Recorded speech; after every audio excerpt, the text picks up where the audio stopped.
આપણે આજે નિબંધ લેખન સમજીશું. ગુજરાતી 2 માં નિબંધ લેખન ધોરણ 5. નિબંધ લેખનમાં આપણે મારો પ્રિય તહેવાર ઉત્તરાયણ વિશે સમજીશું.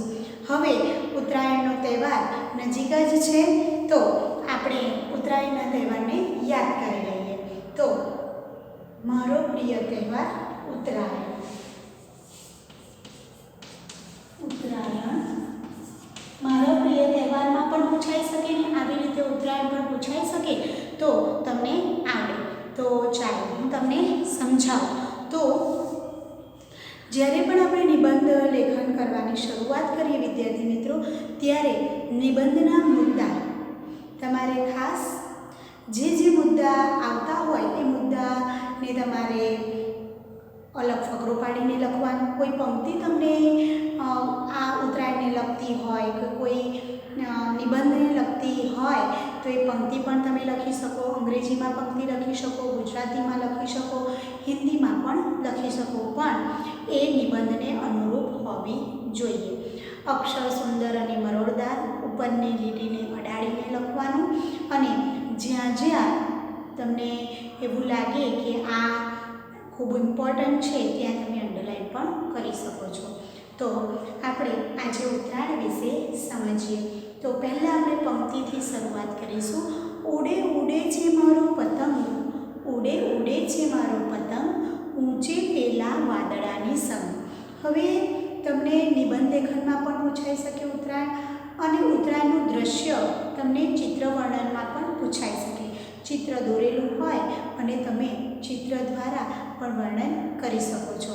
તો અહીંયા આપણે નિબંધ સમજવાનો છે. તો ઊંચે ઉડે ઉડે છે મારો પતંગ, ઊંચે ઉડે ઉડે છે મારો પતંગ, ઊંચે ઊંચે પેલા વાદળાની સંગ. પછી એક આપણે સરસ મજાનું બાળગીત પણ છે કે લીલો પતંગ મારો પીળો પતંગ, આકાશે ઉડતો પીળો પતંગ, લીલો પતંગ મારો પીળો પતંગ, આકાશે ઉડતો પીળો પતંગ, લાંબી છે દોરને, લાંબી છે દોરને પીળો પતંગ, આકાશે ઉડતો પીળો પતંગ.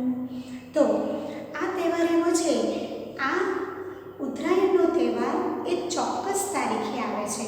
14મી જાન્યુઆરીએ જ આવે, અને એક નાતાલ એ 25મી ડિસેમ્બર. આ બે તહેવાર એવા છે કે જે ચોક્કસ તારીખે આવે છે. દર વર્ષે 14મી જાન્યુઆરીના રોજ મકર સંક્રાંતિનો તહેવાર ઉજવવામાં આવે છે. હવે ઉત્તરાયણને મકર સંક્રાંતિનો તહેવાર પણ કહેવામાં આવે છે. આબાલવૃદ્ધ એટલે નાના અને મોટા બધા જ આબાલવૃદ્ધ સૌનો એવો પ્રિય તહેવાર, ખૂબ પ્રિય તહેવાર એવો ઉત્તરાયણ. આ દિવસે સૂર્ય મકર રાશિમાં, કેમ મકર સંક્રાંતિ કહેવાય છે?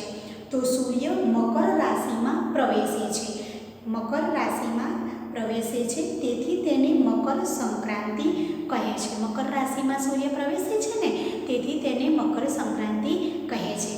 આ દિવસથી સૂર્ય ઉત્તર તરફ પ્રયાણ કરતો હોવાથી, સૂર્ય ઉત્તર તરફ પ્રયાણ કરતો હોવાથી તેને ઉત્તરાયણ પણ કહે છે. સૂર્યના લીધે આના બે નામ પડેલા છે. એ તમારે પહેલું ફકરો પાડીને લખવું પડે. દિવાળી પછી તરત જ ઉત્તરાયણની તૈયારીઓ શરૂ થઈ જાય છે, બરોબર ને? દિવાળી પછી તરત જ ઉત્તરાયણની તૈયારીઓ શરૂ થઈ જાય છે, અને પતંગ બનાવવાની, દોરી રંગવાની, પતંગ બનાવવાની, દોરી રંગવાની તૈયારીઓ શરૂ થઈ જાય છે, બરોબર? પ્રવૃત્તિઓ ધમધમથી થઈ જાય છે શરૂઆત, બરોબર? પતંગ બનાવવાની, દોરી રંગવાની પ્રવૃત્તિથી શહેરો ધમધમી ઉઠે છે. મકર સંક્રાંતિની આગલી રાતેનો માહોલ ખૂબ સુંદર હોય છે વિદ્યાર્થી મિત્રો. આગલી રાત્રે બજારમાં ભારે ભીડ જોવા મળે. સૌ યુદ્ધની તૈયારી કરતા હોય ને એવું લાગે. યુદ્ધની તૈયારી કરતા હોય તેમ પતંગોને કિન્ના બાંધે, એને એ જોવાની મજા પડી જાય. કિન્ના બાંધવા લાગી જાય.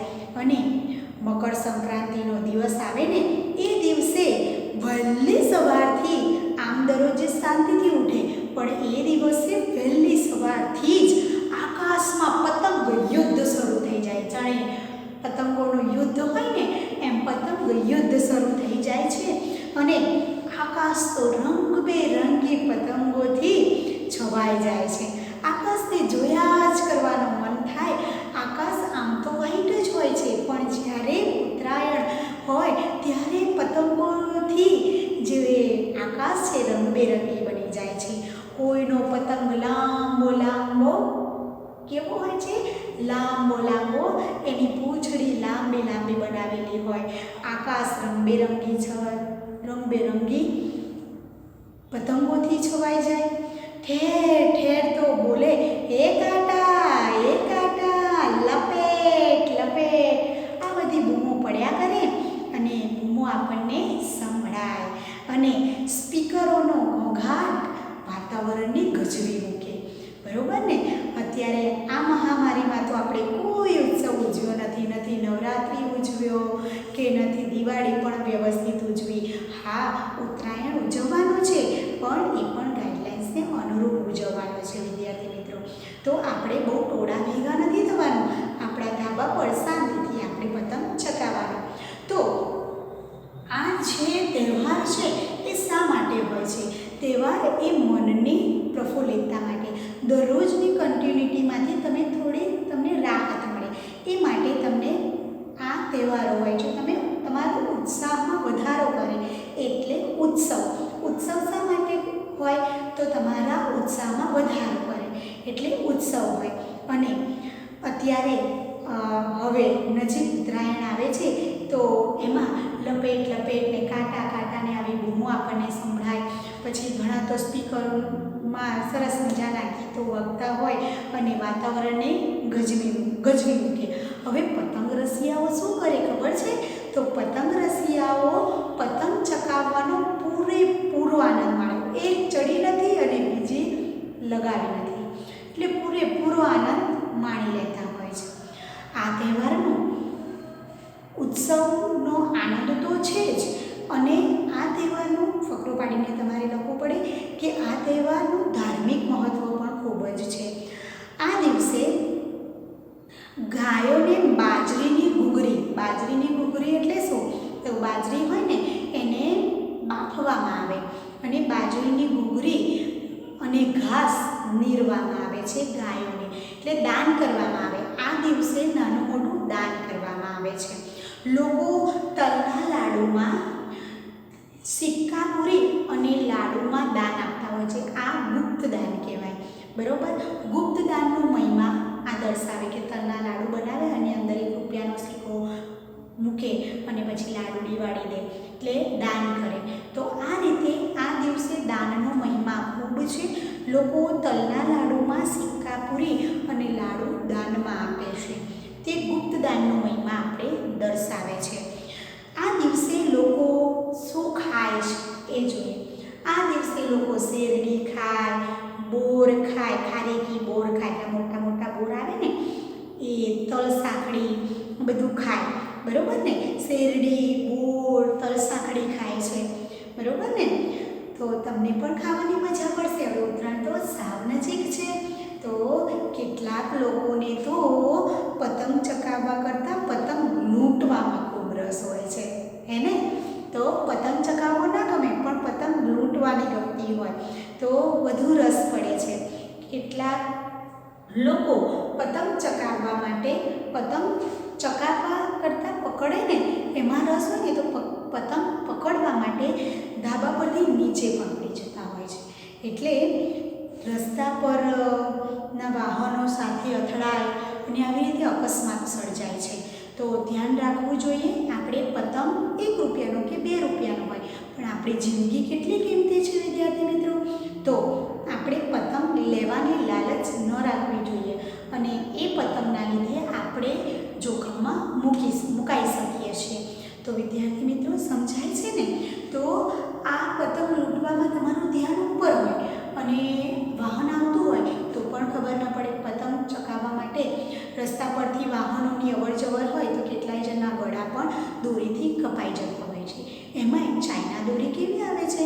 એકદમ લીસી અને તૂટે નહીં તેવી. એટલે બધાને એવું હોય કે મારો પતંગ કપાય નહીં, એટલા માટે આવી દોરી રાખતા હોય છે. તો આ દોરીથી તમને ખૂબ નુકસાન થાય છે. એટલે ધ્યાન રાખજો કે ચાઇના દોરી વાપરવી નહીં. એ પણ પ્રતિબંધ જ છે, પણ આ દોરીથી તમારા આંગળા પણ કપાઈ જાય, ગળા પણ કપાઈ જાય. એટલે આવી દોરી આપણે લાવવાનો આગ્રહ પણ ન રાખવો જોઈએ. જ્યારે આપણને વાગ્યા હાથમાં ત્યારે આપણે હાથ પર ટોટા કે પટ્ટી બાંધી દેવી જોઈએ, જેથી હાથ પર આપણા હાથના આંગળા પણ છોલાય નહીં અને પટ્ટી ઉપર જ તમારા જે તમે ખેંચો એ દોરી એટલે તમારા પટ્ટી ઉપર જ એ કાપા આવે અને તમને વાગે નહીં. આ રીતે ધ્યાન રાખી અને ઉત્સવોની ઉજવણી કરવી જોઈએ. વિદ્યાર્થી મિત્રો ધ્યાન રાખજો. હવે કેટલાક લોકો શું કરે છે, રાત્રે તુક્કલ લગાવે. તુક્કલ એટલે શું? તો એક એવું અંદર ફુગ્ગા જેવું હોય અને અંદર દીવો લગાવેલો હોય, ઉપરને ઉપર જાય અને આ દિવસના બીજા દિવસે જે વધેલી પતંગો હોય ને એટલે વાસી ઉત્તરાયણ પણ હોય છે. બીજા દિવસે વાસી ઉત્તરાયણ પણ મનાવે છે. આમ મકર સંક્રાંતિ સૌને આનંદ આપનારો તહેવાર છે. બરાબર? તો આપણે મકર સંક્રાંતિ એટલે કે ઉત્તરાયણનો તહેવાર સમજ્યા. બરાબર? તો આ તહેવાર મારો પ્રિય તહેવાર પૂછાય તો તમે દિવાળી પણ લખી શકો, ઉત્તરાયણ પણ લખી શકો. તો ચાલો ઉત્તરાયણ વિશે આપણે લખી અને સમજીએ. તો પહેલાં મેં તમને કહ્યું એ પ્રમાણે તમારે શું કરવાનું છે? પહેલાં પંક્તિ લખવાની છે. ઉડે ઉડે છે મારો પતંગ ઊંચે પેલા વાદળની સંગ. ઉડે ઉડે છે મારો પતંગ, બરોબર, ઊંચે ઊંચે પેલા વાદળની સંગ. ઊંચે ઊંચે પેલા વાદળની સંગ. બરોબર? આ રીતે તમે ઉત્તરાયણનો માહોલ પણ દ્રશ્ય પણ બતાવી શકો કે સૌ ધાબામાં હોય છે. દિવસ પૂર્વ દિશામાં સૂર્ય ઉગેલો હોય, નાના મોટા સૌ ધાબા પર પહોંચી જાય છે અને આકાશ પર એક રંગબેરંગી વાતાવરણ છવાઈ જાય છે. કેટલાક લોકો પતંગ ચગાવવામાં ખૂબ મશગુલ હોય છે, કેટલાક કિલકારીઓ પણ કરતા હોય છે. બરાબર? કેટલાકના હાથમાં ફિરકીઓ હોય છે, કેટલાક બાળકો બૂમો પાડતા જોવા મળે છે, કેટલાક તો નગારા વડે વગાડે છે ને ભૂંગળા ને એ બધું આપણે જોઈએ છે ને એ બધું તમે લખી શકો. ધાબા પર ટેપ રેકોર્ડર વાગતું જણાય, પતંગોની કિન્યા બાંધતા હોય. આવો બધો માહોલ.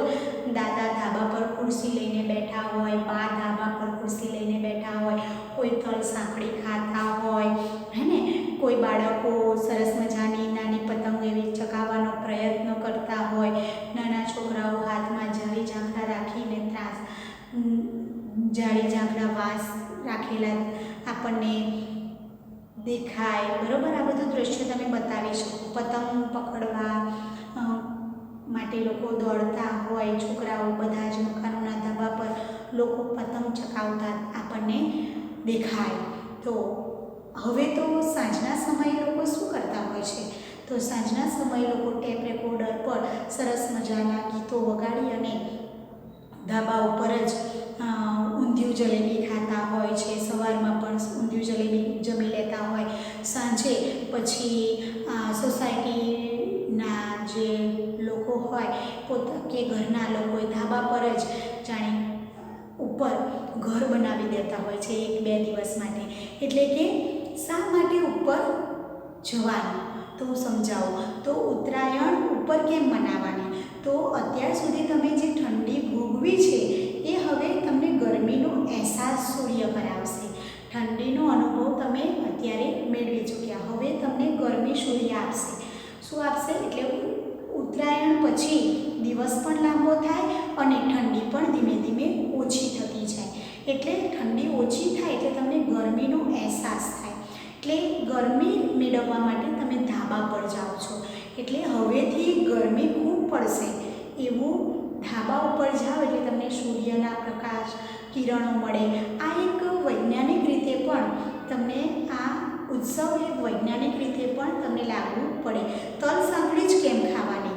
તો તમારા શરીરમાં પિત્ત, જે શિયાળામાં તમને કફ થાય એ કફ એ તલ અને ગોળ એ કફને દૂર કરે છે. એટલા માટે તલ સાંકળી ખાવાની. બરાબર? કેમ બીજું નહીં ખાવાનું? બરાબર? આ રીતે એક વૈજ્ઞાનિક રીતે પણ તહેવારો મૂકેલા છે જેથી તમે તલ સાંકળી ખાવ જ. એટલે આમ તમે ન ખાવ પણ લાવો ઉત્તરાયણ આવી છે તો તલ સાંકળી બનાવીએ અને ખાઈએ તો તમને રૂટીન લાઈફમાંથી ચેન્જ મળે અને તમે કોઈ પણ ખાવાની વસ્તુ તમારા શરીરમાં આરોગે એટલે શરીર પણ સારું રહે. આટલા માટે ઉત્સવ છે. એટલે ધ્યાન રાખજો વિદ્યાર્થી મિત્રો, ઉત્સવ મનાવવો અને સાવચેતી રાખવી એ ખૂબ જરૂરી છે. અત્યારના માહોલમાં જોઈએ તો ઉત્સવ મનાવવો જોઈએ, પણ કેવી રીતે? તો આપણે સાવચેતી રાખી અને જીવન અત્યારે અમૂલ્ય છે એને સાચવવું ખૂબ જ અગત્યનું છે. એમાંય આ મહામારીમાં તો આપણે જાણીએ છીએ કે તમે બધા જ જાણો છો કે તમે ઘરે બેઠા અભ્યાસ કરો છો. તો આવા માહોલમાં તો તમારે ગાઈડલાઇન્સ પ્રમાણે ડિસ્ટન્સ રાખવાનું, હાથ વારંવાર ધોવાના, આ બધું તમારે હવે તમારી રૂટીન લાઈફમાં થઈ જવું જોઈએ વિદ્યાર્થી મિત્રો. એટલે આ ઉત્તરાયણની વાત કરતાં મેં તમને આ પણ એક કહી દીધું. તો આપણે ચાલો ઉત્તરાયણના તહેવારને આપણે સમજ્યા, તો એને આપણે લખીએ પણ ખરા. દર વર્ષે 14મી જાન્યુઆરીના રોજ ફકરો પાડીને લખવું પડે કે દર વર્ષે 14મી જાન્યુઆરીના રોજ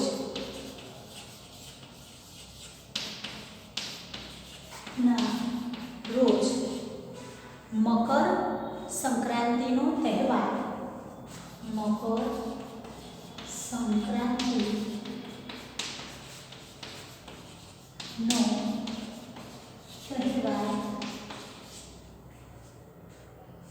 ઉજવવામાં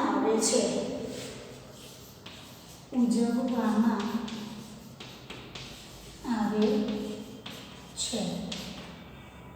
બરોબર? તે આબાલ વૃદ્ધ સૌનો પ્રિય તહેવાર છે. તે આબાલ વૃદ્ધ સૌનો પ્રિય તહેવાર છે. બરોબર? આ રીતે હવે ફકરો પાડીને લખવું પડે કે આ દિવસે સૂર્ય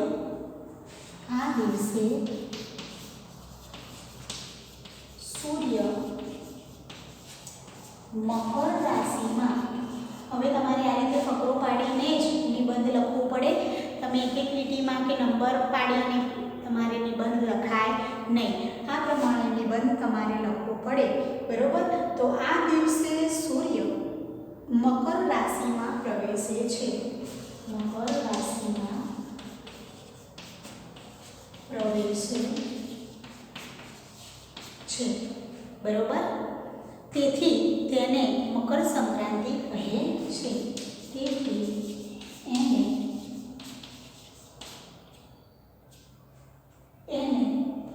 મકર સંક્રાંતિ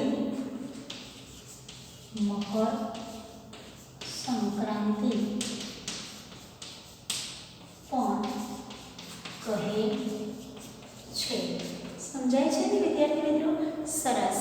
આ દિવસથી સૂર્ય ઉત્તર રાશિમાં પ્રયાણ કરતો હોવાથી આ દિવસથી તેને ઉત્તરાયણ પણ કહેવામાં આવે છે. આ દિવસથી સૂર્ય ઉત્તર રાશિમાં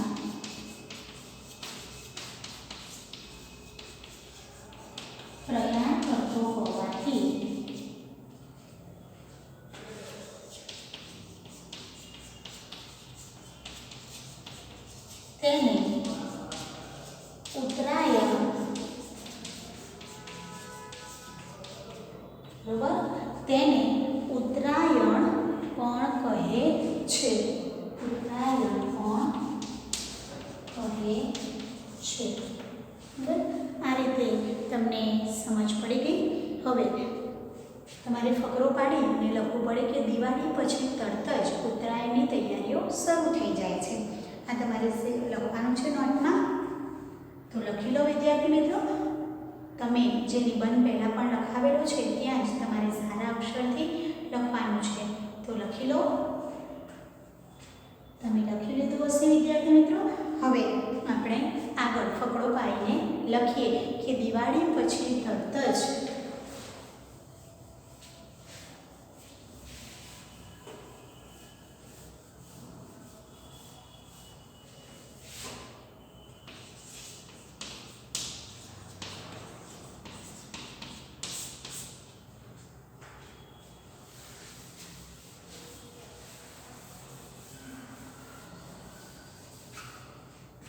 ફકરો પાડી અને લખીએ દિવાળી પછી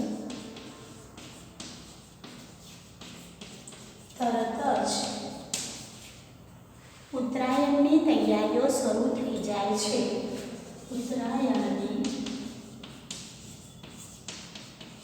તૈયારીઓ શરૂ થઈ જાય છે.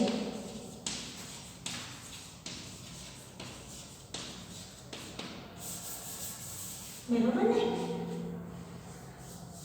અને પતંગ બનાવવાની અને દોરી રમવાની પ્રવૃત્તિ શહેરોમાં ધમધમી ઉઠે છે. પતંગ બનાવવાની અને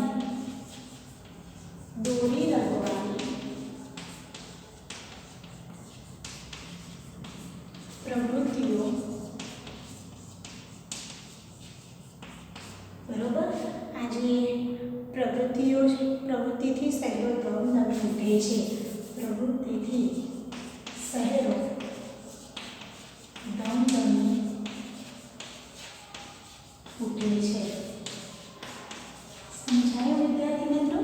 હવે આપણે આગળ જોઈએ. મકર સંક્રાંતિની આગલી રાતે બજારમાં ઘણી ભીડ જોવા મળે છે. મકર સંક્રાંતિની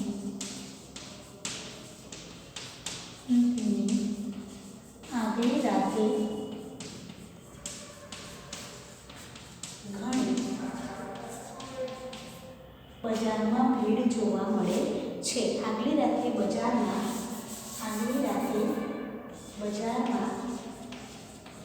ઘણી ભીડ જોવા મળે છે.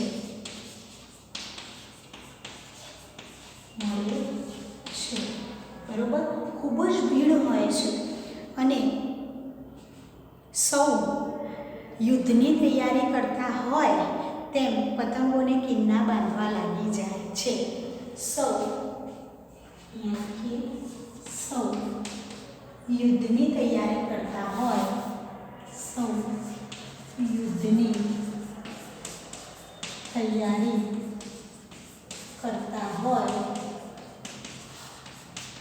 એમ કિન્ના બાંધવા કામે લાગી જાય છે. પતંગોને કિન્ના બાંધવા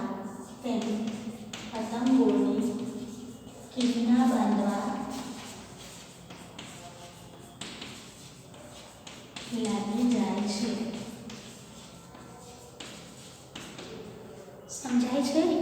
હવે ધ્યાન આપજો. મકર સંક્રાંતિના દિવસે શું માહોલ હોય એ તમારે લખવો પડે કે મકર સંક્રાંતિના દિવસે વહેલી સવારથી જ આકાશમાં પતંગી યુદ્ધ શરૂ થઈ જાય છે. એ પણ તમારે ફકરો પાડીને લખવું પડે. બરોબર, આકાશમાં રંગબેરંગી પતંગોથી આકાશ છવાઈ જાય છે. બરોબર, અને ધાબા પરનું બધું જ દ્રશ્ય તમે અહીંયા આ ફકરામાં લખી શકો. તો આ તો આવડે ને વિદ્યાર્થી મિત્રો? હવે તમારે જે નિબંધ છે એ નિબંધ તમારે પૂરો કરવાનો છે તમારી જાતે. હવે તમે લખી અને નિબંધ પૂરો કરી શકો એમ છો અને તમને આવડે. બરાબર ને? તો લખવાનો આગળ પ્રયત્ન કરજો તમારી જાતે. અને તમારી જાતે તમે શબ્દો વાક્યો ઉમેરી શકો છો. બરાબર? જે પણ તમે દ્રશ્ય ઉત્તરાયણનું જુઓ એ બધું જ તમે આ નિબંધમાં લખી શકો છો. તો લખશો ને? પૂરો કરશો ને? મને ખબર છે તમે પૂરો કરશો જ. તો ચાલો ત્યારે અહીંયા આપણે આપણો વિડીયો પૂરો કરીએ છીએ વિદ્યાર્થી મિત્રો. તો અહીંયા તમને મકર સંક્રાંતિ એટલે કે ઉત્તરાયણમાં બધા શું કરે છે, કેવી રીતે ઉત્તરાયણનો ઉત્સવ ઉજવે છે એ બધું જ આપણે સમજ્યા અને તમને અહીંયા સમજાઈ ગયું હશે. તો અહીંયા દિવાળી પછી ઉત્તરાયણમાં શું કરવાનું, ઉત્તરાયણના દિવસે લોકો શું કરે છે એ બધું જ આ ફકરામાં તમારે લખવાનું છે. તો હવે પછી તમારે પતંગ લૂંટવાની, કેટલાક લોકો લૂંટવાની પ્રવૃત્તિમાં પણ લાગી જાય એ પણ તમે લખી શકો. પછી કેટલાક લોકો રાત્રે તુક્કલ ચકાવે એ પણ તમારે ફકરો પાડીને લખવાનું. આમ મકર સંક્રાંતિનો તહેવાર સૌને આનંદ આપનારો અને ઉત્સાહ આપનારો તહેવાર છે. સૌને આનંદ આપે છે. બરાબર? તો અહીંયા તમને નિબંધ લેખનમાં સમજ પડી ગઈ હશે. તો હરિઓમ વિદ્યાર્થી મિત્રો, થેન્ક યુ. આપણે અહીંયા આપણો વિડીયો પૂરો કરીએ છીએ. ઉત્તરાયણ સારી રીતે ઉજવજો. Take care.